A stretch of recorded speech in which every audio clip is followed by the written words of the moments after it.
एक आदमी ने कहा या अली बताइए खाऊंगा क्या? तो मौला ने कहा कि तू दूध चावल खाएगा आज। उसने कहा आज मैं यही नहीं खाऊंगा। मौला ने कहा जा फिर, जब मैंने कह दिया अल्लाह ने तेरी तकदीर में लिख दिया।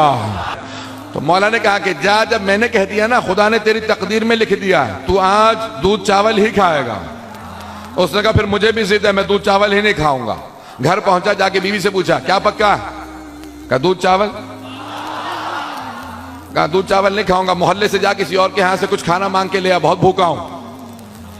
एक मरतबा मोहल्ले में गई, उसकी बीवी हर जगह पे पूछा, वापस आई। कहा क्या बात है इतनी ताखिर से आई है? कहा जिस घर में जा रही हूं वहां दूध चावल पक्के हैं। पहुंच तो रहे हैं ना सब लोग। तो उसने कहा जिस घर में जा रही हूं वहां पे दूध चावल पक्के हैं। कहा नहीं आज दूध चावल नहीं खाना। कहा मसला क्या है? कहा बता नहीं सकता। एक मरतबा मदीने से बाहर निकला, अब भूख की बेइंतहा शिद्दत बढ़ने लगी। एक मरतबा काफले को आता देखा। कहा काफले वालों रुक जाओ, अगर कुछ खाने को हो तो दे दो। उन्होंने कहा हमारे पास दूध चावल है।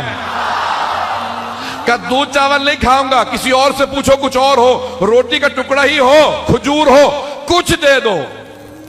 तो उन्होंने कहा हमने सबसे पूछ लिया, सबके पास बस दूध चावल ही है। कहा नहीं दूध चावल नहीं खाऊंगा। जाने लगा, उनका रुक, अगर तूने पूछा है तो अब यही खा जो हम दे रहे हैं।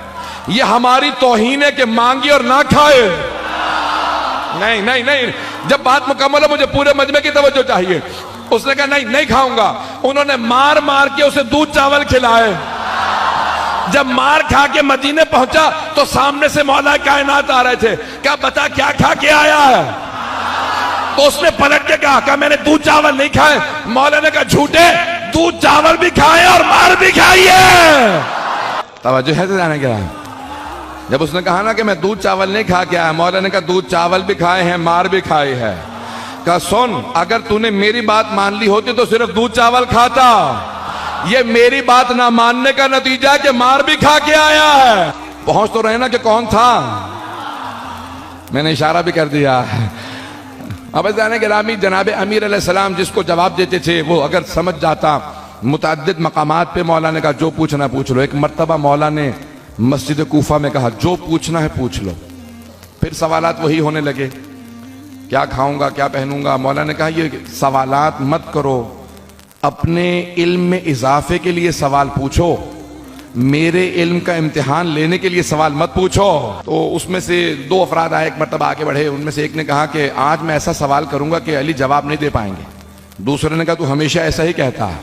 क्या फिर सोच ले? कहा बहुत सोच के आया हूं, बहुत पेचीदा सवाल लेके आया हूं। कहा ऐसा सवाल लेके आया हूं कि मौला जवाब नहीं दे पाएंगे। कहा देख, अगर वाकई कोई सवाल है तो मैं तेरे साथ चलूंगा, लेकिन अगर तूने फिर दोबारा शर्मिंदा ही करवाना है तो सवाल मत कर। फिर दोबारा उसने सवाल किया। मौला ने कहा कि जब उसने पूछा ना, अपनी जेब में हाथ डाला, कुछ निकाला, का बताइए या अली मेरे हाथ में क्या है? मौला ने कहा वही जो तूने जेब से निकाला। कहा या अली आप ये बगैर सोचे समझे फौरन जवाब क्यों दे देते हैं, सोचते क्यों नहीं? क्या बता तेरे हाथ में उंगलियां कितनी है? कहा 5। मौला ने कहा तूने सोचा क्यों नहीं? क्या सोचने की जरूरत ही नहीं है, 5 उंगलियां हमेशा आंखों के सामने है। मौला ने कहा तेरी आंखों के सामने जिस तरह 5 उंगलियां, मुझ अली के सामने कुल कायनात है।